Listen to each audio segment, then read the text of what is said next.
आपको जो सुनना है यहाँ स्टेज पर वो लोग मौजूद हैं, आप उनको सुनेंगे, बेदियाब होंगे।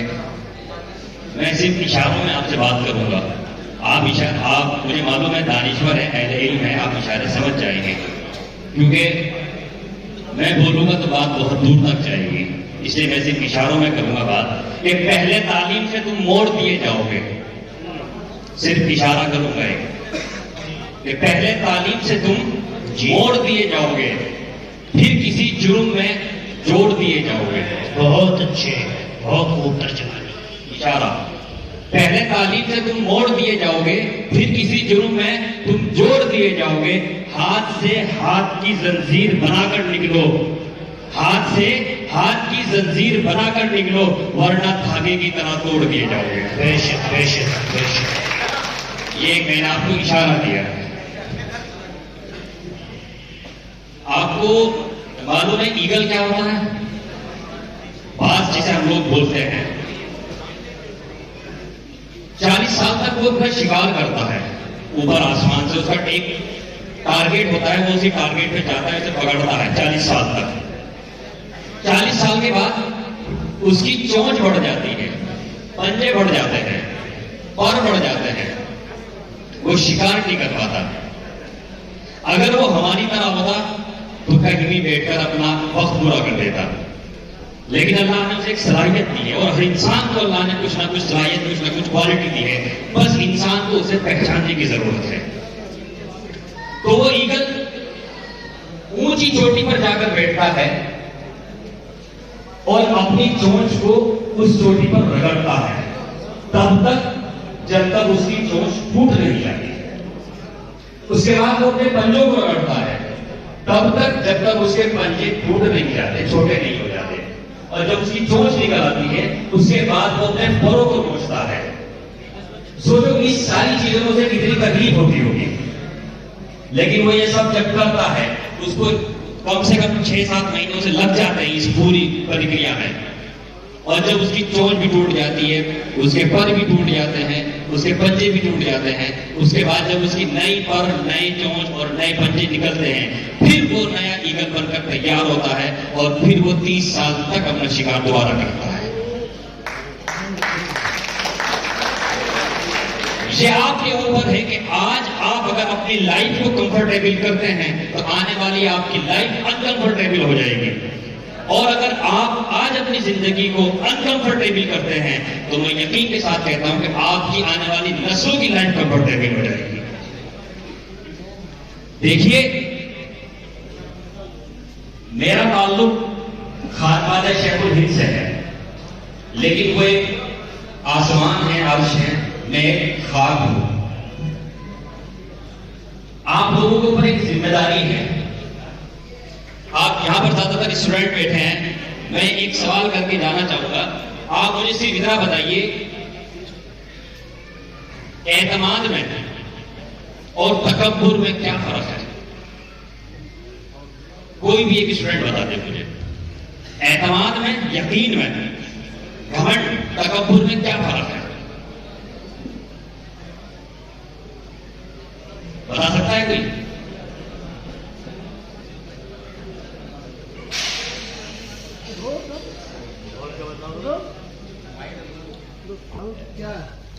क्या एतमाद से लोग अपने आप की सब कुछ दे सकते हैं, लेकिन तकब्बुर से लोग अपने आप को नीचे गिरा सकते हैं। एतमाद काम हो, और इंसान को ये अपने ऊपर एतमाद है कि हाँ ये काम मैं कर सकता हूं, और तकब्बुर कि सिर्फ नहीं कर सकता हूं। बहुत बढ़िया, सही जवाब दिया। एक बार बोला ताली दो।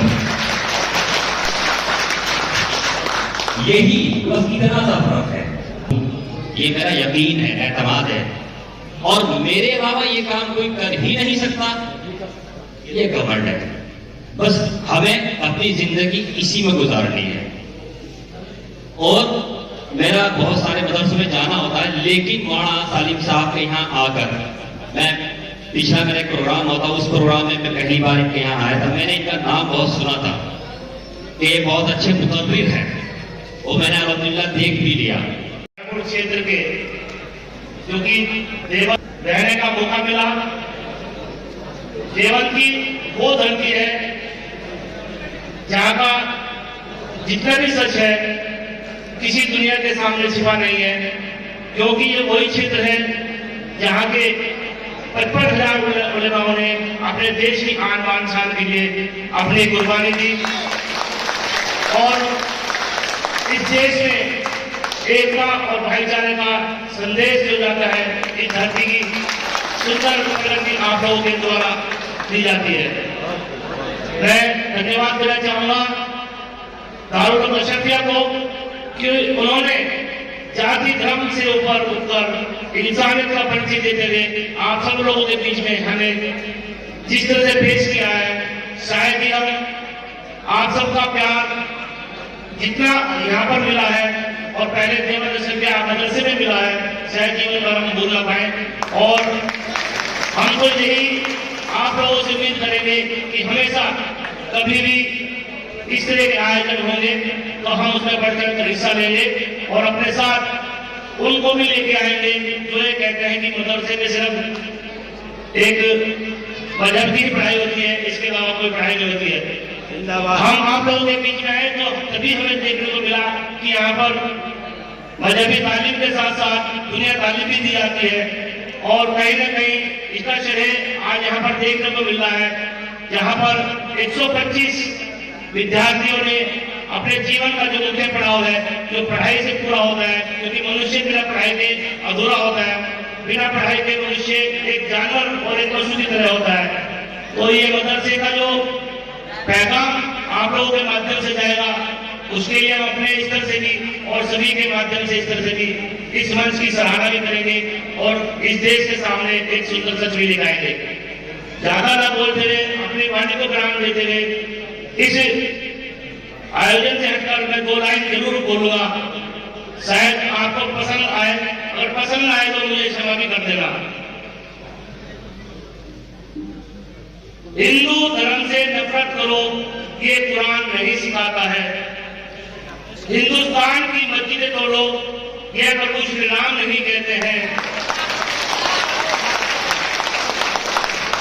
रोटी का कोई धर्म नहीं होता, पानी की कोई जात नहीं होती, जहां इंसानियत जिंदा है वहां मजहब की बात नहीं होती।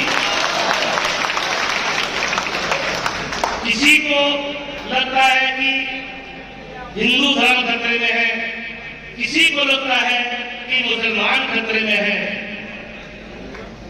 अरे धर्म का चश्मा उतार कर देखो यारो, मेरा हिंदुस्तान ही खतरे में है। आप सबको उन्हें बहुत बहुत बधाई, इस मंच को भी और इस सुंदर धरती में जितने भी विद्यार्थियां दूर देश से अलग अलग देश से अलग अलग क्षेत्र से आए हुए हैं, आप सबको बहुत बहुत शुभकामनाएं। जय हिंद, जय भारत। अभी इनके बता रहे थे, मेरे स्टूडेंट हैं, शिष्य हैं, मेरे तालिब इल्म हैं, जिनकी आंखों में आंसू जिस तरह से लगातार बह रहे थे, उनको देखकर हमारी भी आंखें नम हो गई। मौलाना साहब वाकई बहुत आपकी मेहनत है, मैं आपकी मदद करूंगा, बहुत आपकी मेहनत है और जिस तरह से पढ़ रहे हैं, 250 बोल रहे हैं, आपके स्टूडेंट 125 स्टूडेंट भी फारिग हुए हैं, दुनिया के हिंदुस्तान के हर कोने से आए हुए हैं और वो शमा रोशन यहाँ से देवन की लेकर जाएंगे पूरे पैगाम, अमन का पैगाम और जो हमारा जिस तरह से दीन इस्लाम फैला है अखलाक से, वो सब पैगाम आप पूरे हिंदुस्तान के अंदर फैलाएंगे, मोहब्बत का पैगाम फैलाएंगे, ये उम्मीद करता हूं मैं। साथ ही मनीष भाई बैठे हैं, एक्चुअली में जिक्र होता था बहुत जगह गैर मुस्लिम्स में खासतौर से कि इस्लामी में जो मदरसे होते हैं उसमें क्या तालीम दी जाती है। हम लोग समझाते थे कि ऐसा है वैसा है, किसी मदरसे में कभी ऐसा हो गया कि वहां पर उन्होंने नहीं जाने दिया, लेकिन पिछले कुछ दिनों से फैजिल रहमान साहब, सुलेमान साहब, इन लोगों ने मदरसे के अंदर मनीष भाई ने और लोग भी उन सबको ले आकर देखा तो उनको महसूस हुआ कि यहाँ पर किस तरह से सिर्फ और सिर्फ मोहब्बत का पाठ पढ़ाया जाता है। दीन तो है ये, और जैसा एक मौलाना ने बताया अभी, कोई हाफिज कोई मौलाना उसके 4 या 5 बच्चे हैं, अल्हम्दुलिल्लाह आराम से बच्चों को एजुकेशन भी देता है, पढ़ाई भी करता है, खाना पीना भी बहुत अच्छा करता है, लिबास भी बहुत अच्छा पहनता है, उनकी शैली भले कम हो। लेकिन हम लोग जो 50,000 कमाते हो, 1 लाख कमाते हो, बाकी 2 बच्चों को पालने के अंदर भूल जाते हैं। ये इस्लाम का भी एक बहुत बड़ा वो है कि आप लोग पढ़ लिख कर बहुत आगे जाने वाले हैं। अभी मैं आपसे उसी का मदरसे के अंदर बैठे थे मनीष साहब, इन्होंने मुझसे पूछा, एक्चुअली मैं माफी चाहूंगा, घर से फोन आ रहा था कि लेट हो गया, आप कब तक आ रहे हो, उन्होंने से काट दिया है सर। तो मौलाना इन्होंने पूछा मनीष साहब ने कि जो स्टूडेंट बैठे हैं, आए हुए हैं, ये देवबंदी है सारे बहने, उनको भी सब बताया कि नहीं, ये बिहार से भी हैं, आसाम से भी हैं, बंगाल से भी हैं, झारखंड से भी हैं, पूरे हिंदुस्तान की नुमाइंदगी करते हैं। और ये पूरे हिंदुस्तान की नुमाइंदगी में गुलदस्ता है। और ये जो यहाँ से फारिग होंगे, ये हर जगह जाकर एक मोहब्बत का पैगाम फैलाएंगे और आगे तक पहुंचाएंगे। मैं बात की तारीफ करते हैं कि मनीष चौधरी जैसे इंसानों को इस हिंदुस्तान और जिस तरह का हिंदुस्तान ये चोर चाहते हैं, मनीष चौधरी ऐसा हिंदुस्तान तामीर होना चाहिए। बोलो जिंदाबाद हिंदुस्तान, गंगा जमनी तहजीब, हिंदू मुस्लिम इत्तेहाद, हिंदू मुस्लिम इत्तेहाद, आप जाकर कहिए जिंदाबाद हिंदू मुस्लिम इत्तेहाद।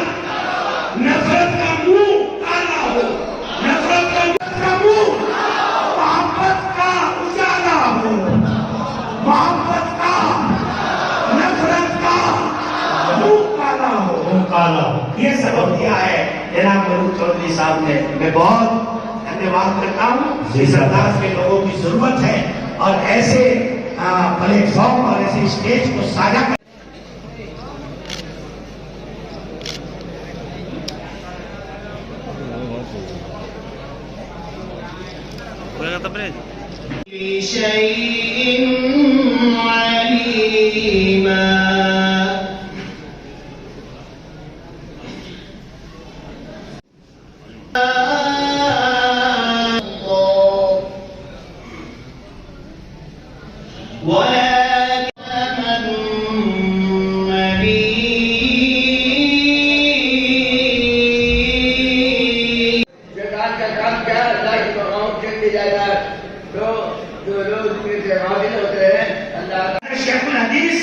इस आलम इस्लाम की वाजिब शख्सियत है जिनके हाथ की लिखी हुई किताब फज़ाइल आमाल 2015 से हमारा तालीमी सिलसिला शुरू हुआ और आज हम उस आखिरी पहली पर हमारे तलबा कदम रख चुके हैं कि आज ऐसे अपना नाम नहीं है, करता है उर्दू में लिखवाना, अपना नाम कोई भी पसंद नहीं करता है और उनका उसको दोस्त बना देते हैं।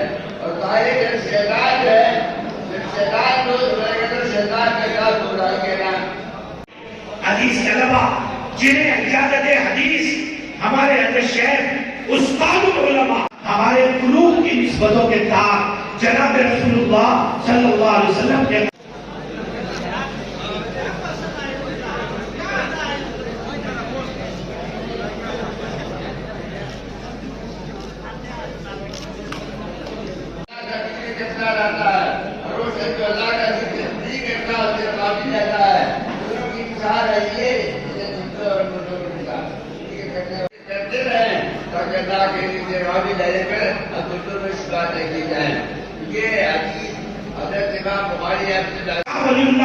मुहद्दिस दहलवी रहमतुल्लाह अलैह अल्लाह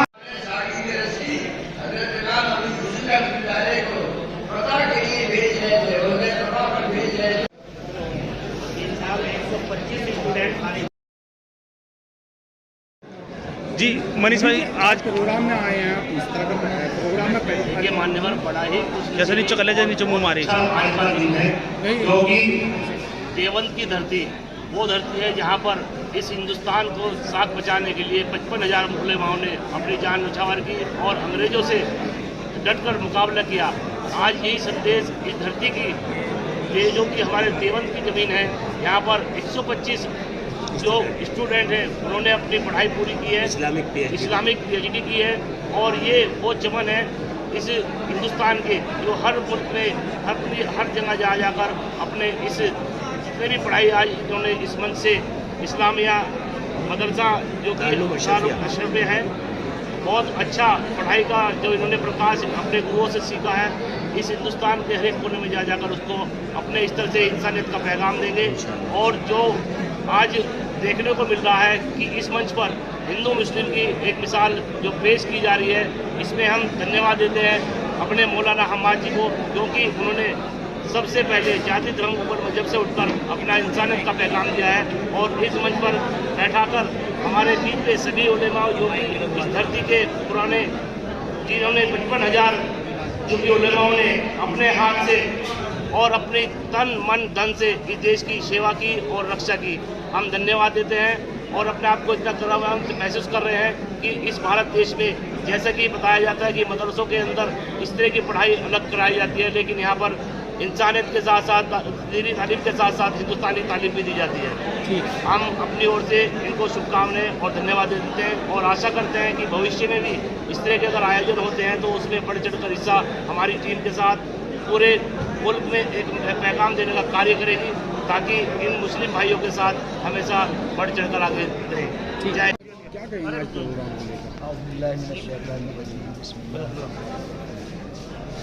आज जो प्रोग्राम हुआ है, किस तरह का प्रोग्राम है ये प्रोग्राम यहाँ दारुल अशरफिया में जो तकरीबन 125 स्टूडेंट्स आज और बुखारी शरीफ खत्म किया है और तजवीद क़ुरान को यहाँ से हम एक पैगाम देना चाहते हैं आलम इस्लाम पूरी दुनिया को, और ख़ास तौर पर हिंदुस्तान कि हमारे यहाँ मदारिस औज़ात तालीमात दी जाती है ताकि लोगों को जाकर सही इस्लाम पहुँचाया जाए, इंसान को इंसान बनाया जाए, न ये कि एक दूसरे से नफरत पैदा की जाए बल्कि एक दूसरे को करीब किया जाए, ताकि जब उम्मत पैदा होगी इस इल्म ही की वजह से हम एक दूसरे के करीब आएंगे। और ऐसा नहीं है कि यहाँ पर एक स्टेट नहीं बल्कि मुख्तलिफ स्टेट से मतलब आए हुए हैं जिन्होंने आज कोर्स को मुकम्मल किया। तकरीबन PhD माने आप इसे PhD उससे भी ऊपर है, क्योंकि PhD तो बहुत आम सी चीज़ है। जिन लोगों ने इसको हासिल किया है हम तो दुआ करते हैं परवरदिगार आलम से कि जिस तरीके से हासिल किया गया है उसी तरीके से ये अपने वतन जाने के बाद में लोगों तक इस इल्म को फैलाएँ, पहुँचाएँ और लोगों के दिलों को उस नूर इलाही से मुनव्वर फरमाएँ। हम अलैना ठीक। आज ये एनुअल फंक्शन है दारुल उलूम अशरफिया देवबंद का, जो स्थित है कासिमपुरा रोड पर, और ये 8 साल पुराना इदारा है। अल्हम्दुलिल्लाह 125 स्टूडेंट अल्हम्दुलिल्लाह आज फारिग हुए जिन्होंने इस्लामिक PhD मौलाना और कारी का कोर्स किया है, और ये मुल्क में आज के बाद इंशाअल्लाह जाकर अपनी प्रोफेशनल लाइफ शुरू करेंगे और हिंदुस्तान से नफरतें मिटाएंगे, मोहब्बतों को आगे बढ़ाएंगे, इंसानियत को आगे बढ़ाएंगे। जो यही दर्स है जो मदारिस इस्लामिया से दिया जाता है। आज हमारे मनीष चौधरी, जनाब फैदी साहब, राव मसूल्ला साहब, जनाब सुलेमान सिद्दीकी साहब, हमारे भाई असद फारूकी साहब और हमारे हज़रत अक़दस मुफ्ती इमरान साहब, हज़रत अक़दस अंदर मियाँ साहब दामत बरकातुहुल आलिया, ये वो अकाबिर हैं जिन्होंने आकर के हमारे हौसले को बढ़ाया है। और इनकी दुआओं की बरकत से अल्हम्दुलिल्लाह 300 उलमा जो हमसे इस्लामिक PhD ऑनलाइन करते हैं उनका इजलास इंशाअल्लाह इसके बाद होगा। आज का ये इजलास 125 स्टूडेंट दारुल उलूम अशरफिया देवबंद मौलवियत के कोर्स से, मुफ्ती के कोर्स से और क़िराअत के कोर्स से फारिग होकर के इन हजरात की दुआओं से इन बच्चों का एनुअल फंक्शन हो रहा है। इनको इनामात और शील्ड दिए जा रहे हैं ताकि इनके हौसले बुलंद हो और ये मुल्क में जाकर अमन और इंसानियत का सबक